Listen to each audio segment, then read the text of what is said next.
अस्सलाम वालेकुम दोस्तों, मुझे आज जोश चढ़ गया है जिम में जाने का। तो हम जिम की खोज लगाने के लिए आ गए। अब शाही साहब खोज लगा रहे हैं, हमने कहाँ जाना है। ये तो रिसेप्शन कहाँ जिम की लिखी हुई है। हम लोग फर्स्ट टाइम आ रहे हैं, हमें नहीं मालूम। चलें चेक करते हैं। कुछ लिखा घर से मैं पूरे जोश और खरोश से निकली थी कि मैंने जिम में एडमिशन ले लेना है और एडमिशन लेके ही घर आऊँगी। पर मुझे हुई मायूसी। कैसे आए बताती हूँ। यहाँ सारा मेडिसिन इस तरह से वही लिखा है। हम गलत तो नहीं आ गए? तो 2.5 € मंगवा रही थी, हमें टिकट पे पड़ गए। लेकिन अब पड़ ही गए तो फिर कम से कम हम बाहर निकल के देख लेते हैं जिम। वही कह रही हूँ, बाहर निकल के जिम देख लेते हैं। हो हमें बिल्कुल भी नहीं पता अब ये हॉस्पिटल्स हैं कि जिम है, हमें इसका कुछ आइडिया नहीं है। हम अभी ढूंढते हैं कहाँ जा रहे हैं कहाँ नहीं, हमें कख नहीं पता। शायद साहब ये देखो, स्विमिंग कॉस्ट्यूम और ये सब कुछ यहाँ है, तो जिम की बिल्डिंग ये होनी चाहिए। वैसे तो ये चीज़ें हॉस्पिटल में भी होती हैं। चेक करो या आप मुझे ज़रा खुद ही सवाल खुद ही जवाब भी दे रही हूँ। तो जनाब फाइनली ये एक पहला जिम हम यहाँ पहुँच गए थे। अंदर गए, जिस तरह से बाइज़्ज़त तरीके से हम अंदर गए उसी तरह से बाइज़्ज़त तरीके से हम बाहर आ गए, क्योंकि बहुत एक्सपेंसिव था। इसका जो भी ब्रोशर टाइप का जो भी फॉर्म है वो मैं साइड पे लगा दूंगी, आप चेक कर लेना। दूसरा जिम हमने ढूंढ तो लिया लेकिन उसका काउंटर बंद था, लेकिन हमें फ़ीस पता चल गई थी। तो अच्छा ही हुआ बंद था कि हमने बात ही नहीं करनी थी। जनाब वो जिम तो बहुत एक्सपेंसिव था। अब दूसरा जिम की खोज में हम लोग आए हैं। मिल तो गया है, देखते हैं। हाँ, अब ये दूसरा भी अभी बहुत तलाश करने के बाद मिला तो है। अब यहाँ पर आए, अब देखते हैं कि इनके चार्जेस क्या हैं, फिर डिसाइड करेंगे कि क्योंकि ये जो महंगे वाले हैं ये हमारे घर के करीब हैं और इस पे सब पे 4 स्टार 5 स्टार लिखा हुआ है। तो इस वजह से मसला हो रहा है। लेकिन चेक करते हैं हमारे बारे में क्या आता है और हम कड़वा घूट कहाँ के लिए भरते हैं। हाँ देखो, नहीं कहीं पे भी नहीं लिखा हुआ, वो बोर्ड लगा हुआ है कोने में। अब जो बंदा है वो तो ढूंढ ढूंढ के पागल ही होता जाए। ये देखें, इतना आके ना ये बोर्ड लगा हुआ है।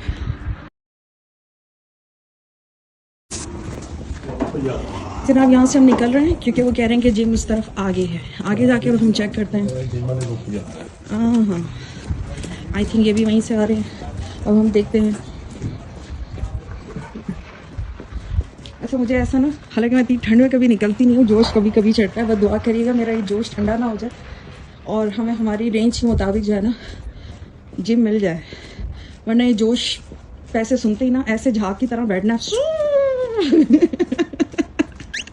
हाय हाय, कितनी खूबसूरत खूबसूरत बिल्डिंगें बनी हुई है यार।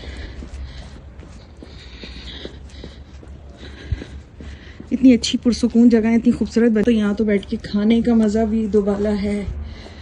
हाँ जी, हम फिटनेस क्लब पहुँच गए।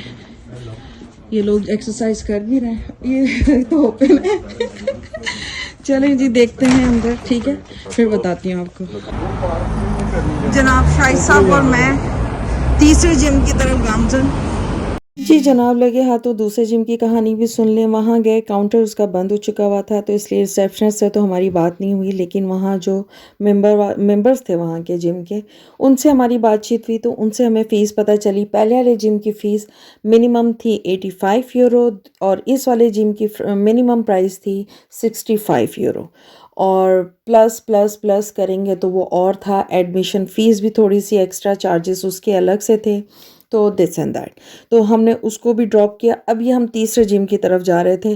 इस वाले जिम पे हमारा ऑलमोस्ट सब कुछ डन हो गया हुआ था, लेकिन ऑनलाइन बैंकिंग का कुछ इशू आया जिसकी वजह से हमने इधर भी कैंसिल कर दिया। वैसे तो इसका पर मंथ 40 यूरो था। 20 यूरो एडमिशन फ़ीस थी और 10 या 12 यूरो पता नहीं किस चीज़ के चार्जेस के वो बोल रहे थे स्टार्टिंग में देने का। और उन्होंने कहा था कि लेकिन आपको जब भी जिम ये ख़त्म करना होगा तो 2 महीने पहले इन्फॉर्म करना होगा, यानी कि जब आप इन्फॉर्म करेंगे उसके बाद भी आपको 2 महीने मज़ीद जिम करना होगा कि जिम छोड़ सकें। तो इस तरह से इस जिम से भी हमारी जान छुटी और अब हम जा रहे हैं काउफलैंड।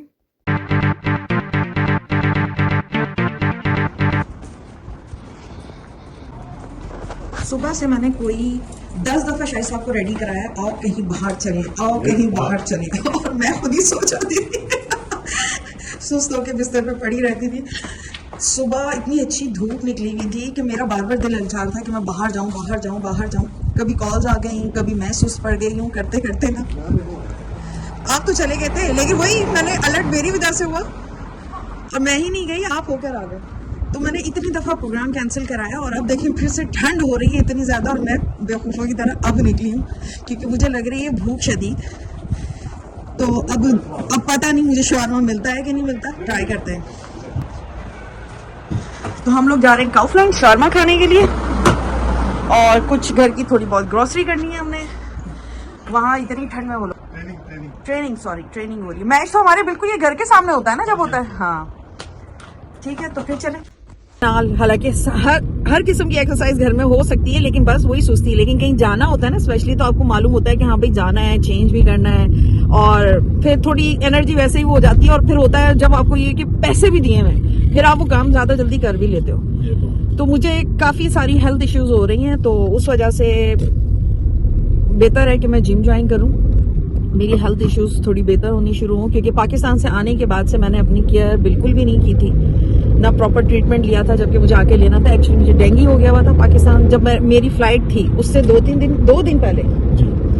तो अब हम लोग कुछ कर नहीं सकते थे और हमारी जॉब का सिलसिला कुछ ऐसा था, मेरे ही जॉब का तो नहीं, खैर मेरी उसी वक्त जॉब का वो हुआ था मीडिया से।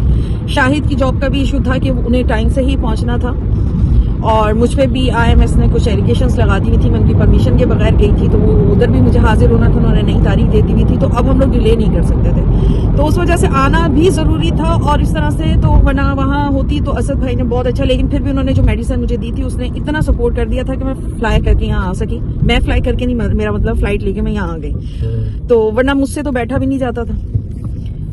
बहरहाल तो मेरी गफलत ही थी कि आने के बाद मुझे अपना पूरा ट्रीटमेंट कराना था, डॉक्टर के पास जाना था। एक्चुअली जो डॉक्टर पहले था मेरे पास वो मुझे पसंद नहीं था। वो पता है उसके एक तो हाथ में शिफा नहीं थी, दूसरा जाओ ना तो उसको हर चीज लगती थी नॉर्मल, लगती थी तुम्हें वीकनेस बहुत हो गई है, आओ मैं तुम्हें ड्रिप लगा देता हूँ, तुम्हें वीकनेस बहुत हो गई है, आओ विटामिन के इंजेक्शन लगाता हूँ। वो बस ये करता था, यानी कि अपने पैसे वो करने के लिए ना उन वही चीजों के ऊपर करता था।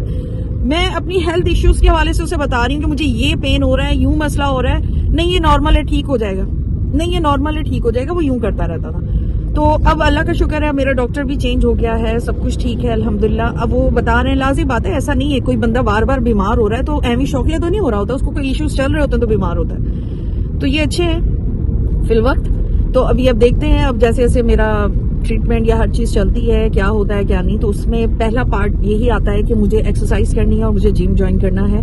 कुछ जहनी तौर पे भी कि मतलब मैं घर से बाहर निकलूं तो माइंड डाइवर्ट हो इधर उधर, तो उस वजह से तो आज हम लोग बहरहाल एक जिम का और विजिट करेंगे। पहले हम कर लें पेट पूजा, फिर करांगे काम दूजा। काउफलैंड अल्लाह अल्लाह करके हम पहुंच ही गए।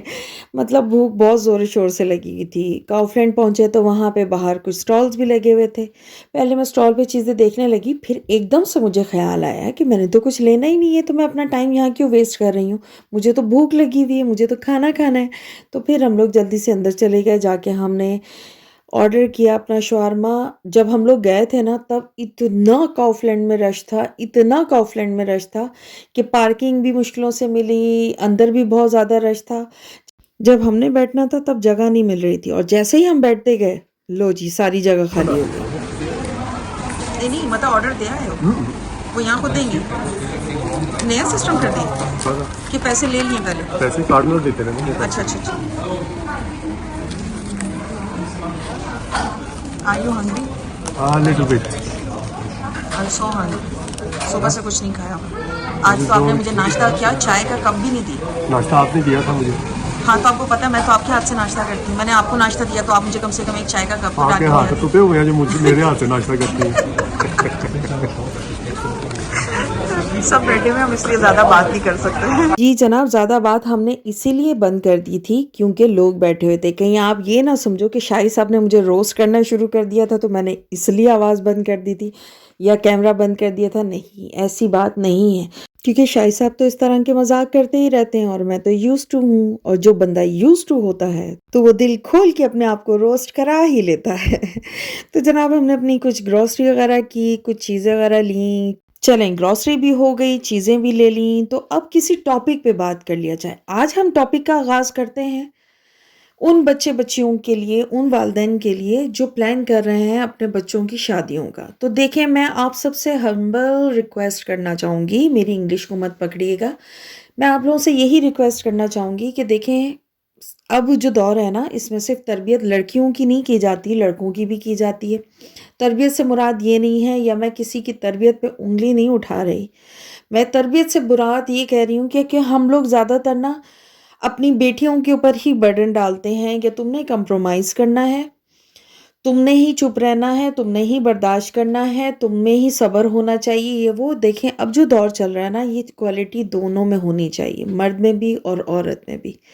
और हम कम से कम अपनी बच्चियों को ये चीज़ बताएं, क्योंकि अब मेरा वास्ता जितने ज़्यादा लोगों से पड़ रहा है, मैं उनसे कन्वर्सेशन करती हूँ इंस्टाग्राम पे या व्हाट्सएप पे, जो मेरे साथ हैं मेरे सारे फ्रेंड्स वगैरह, तो मैं नई नई प्रॉब्लम सुनती रहती हूँ। और ज़्यादातर यही हो रहा है कि हम में सब्र ख़त्म हो गया हुआ है। सब्र किस तरह से ख़त्म हो गया हुआ है, क्योंकि हमने अपनी बच्चियों को या अपने बेटों को सिखाना ही छोड़ दिया है कि कंप्रोमाइज़ कहते हैं किसे हैं। हमारे बच्चों को मालूम ही नहीं है कि कंप्रोमाइज़ नाम की क्या चीज़ होती है। अब पेशेंस जब ख़त्म हो जाता है ना आपका, तो फिर आप कंप्रोमाइज़ कर ही नहीं सकते, क्योंकि हमने आपको सिखाया ही नहीं है कि माहौल में आपने अपने आप को ढालना कैसे है, किस तरह से वो करना है। अगर मेरा ये टॉपिक इस टॉपिक पे कंप्लीट नहीं होगा, तो हम ये अगले दिन पे कंटिन्यू रखेंगे। वैसे भी रमज़ान आ रहा है, तो बेहतर है हम लोग हंसी मजाक या कुछ शुगल पुगल करने से बेहतर है कि हम संजीदा टॉपिक्स के ऊपर, इतने भी ये संजीदा नहीं है, लेकिन ये वो मेन पॉइंट्स हैं कि जिसके ऊपर डिस्कशंस होनी चाहिए, ताकि हमारी आने वाली नई नस्लों तक कुछ मैसेज पहुंच जाए और वो अपने आप को कुछ एजुकेट कर सकें। एजुकेट सिर्फ ये नहीं होता कि आप स्कूल कॉलेजेस वगैरह में जाओगे तो ही आप एजुकेट होते हो। एजुकेशंस इधर भी होती है कि आप क्या तरबियत दे रहे हो, कि आपकी बच्चियां या बच्चा जब उसकी वाइफ आ रही है या कोई बच्ची अपने ससुराल जा रही है, तो उनमें इतना पेशेंस है कि वो इस नई लाइफ को वेलकम करने के लिए तैयार हैं, कंप्रोमाइज़ करने के लिए तैयार हैं। उनमें इतनी हिम्मत है कि एक दूसरे की बुराइयों को अच्छाइयों को अडॉप्ट कर सकें, या फ़ौरन हाइपर हो जाएंगे या फ़ौरन गिव अप कर देंगे कि नहीं जी हमसे नहीं हो रहा, हम बर्दाश्त नहीं कर सकते, नहीं जी मासी रख के दो, मैं नहीं कम कर सकती, नहीं नहीं सवेरे उठ के मैं खाना नहीं पका सकती, नहीं तुम ही काम करके दोगी, ये तुम्हारा फ़र्ज़ है। ऐसी चीज़ें, काफ़ी चीज़ें होती हैं जो कॉम्प्लिकेशंस बन जाती हैं। तो हम लोग क्या है, हम लोगों में आज भी मैंने देखा है, देखें कहने को आप लोग कहते हैं हम लोग बहुत मॉडर्न हो गए। कहाँ से आप लोग मॉडर्न हो गए? आज भी बैठकर आप अपने बच्चों से बातचीत नहीं कर सकते, आप लोग चुप रहते हैं। आप लोग कहते हैं हाय असी उन्होंने ऐ समझाइए कि शौहर इंज कहते हैं, इंज नहीं, हाली तो उदा ब्याह नहीं होया। ओ यार, किस दुनिया में रहते हो आप? लोगों को कोई, अल्लाह माफ़ करे, कोई ऐसी किताब खोल के दे दिए कि आपने उसके बारे में बताना है। आप अपनी बच्चियों को ये बताओ कि लाइफ क्या होती है जब जाते हैं, सास ससुर की अहमियत क्या होती है, शौहर की अहमियत क्या होती है, लाइफ कैसे गुजारी जाती है। अप एंड डाउन आती हैं, कभी अच्छा वक्त भी रह सकता है, कभी बुरा वक्त भी रह सकता है। तो आपको एडजस्ट करना आना चाहिए, दोनों हालात के साथ लड़ना आना चाहिए। लड़ने से मुराद ये नहीं है कि शौहर के साथ तू मैं शुरू कर दी, या शौहर ने बीवी के साथ तू मैं शुरू कर दी, बीवी शौहर की माँ बाप को गालियाँ दे रही है और शौहर बीवी के माँ बाप को गालियाँ दे रहे हैं। नहीं, ये चीज़ गलत है, और आजकल ज़्यादातर यही हो रहा है, क्योंकि आप लोग अपना पेशेंस खो बैठते हो और फिर एक दूसरे के वालिदैन को ज़लील ख्वार करना शुरू कर देते हो, तरबियत पे बातें करना शुरू कर देते हो। तो ये चीज़ें बच्चों को समझाना सिखाना बहुत ज़रूरी है। ये नॉर्मली ये चीज़ें आप लोगों को बचपन से ही अपने बच्चों को देखें। गारंटी किसी भी चीज़ की नहीं होती, ना चीज़ों की है ना इंसानों की, किसी भी चीज़ की गारंटी नहीं है, ठीक है ना, कि कौन सी चीज़ कब तक रहेगी, सदा है भी कि नहीं है। आप गारंटी किसी चीज़ की नहीं दे सकते, पर एक चीज़ का नाम है कोशिश। कोशिश होती है जो आपको करनी ही होती है। तो आप अपने बच्चों को सिखाने के लिए ही कोशिश करते हैं कि यार हम उनको अच्छे से अच्छा सिखाएं, लेकिन क्या है, कहीं ना कहीं हम इस चीज़ को इग्नोर कर जाते हैं। हम ये चीज़ें अपने बच्चों को, हम लोग कहते हैं वो लर्न कर रहे हैं ना, हम जिस तरह से लाइफ गुजार रहे हैं वो कर रहे हैं, वो सीख रहे हैं। ज़रूरी नहीं होता। देखो, अगर इस तरह से देख के ही सीखना हो तो शायद स्कूल्स ना बनते हों, बच्चों को वहाँ जाके पढ़ने की ज़रूरत ना हो।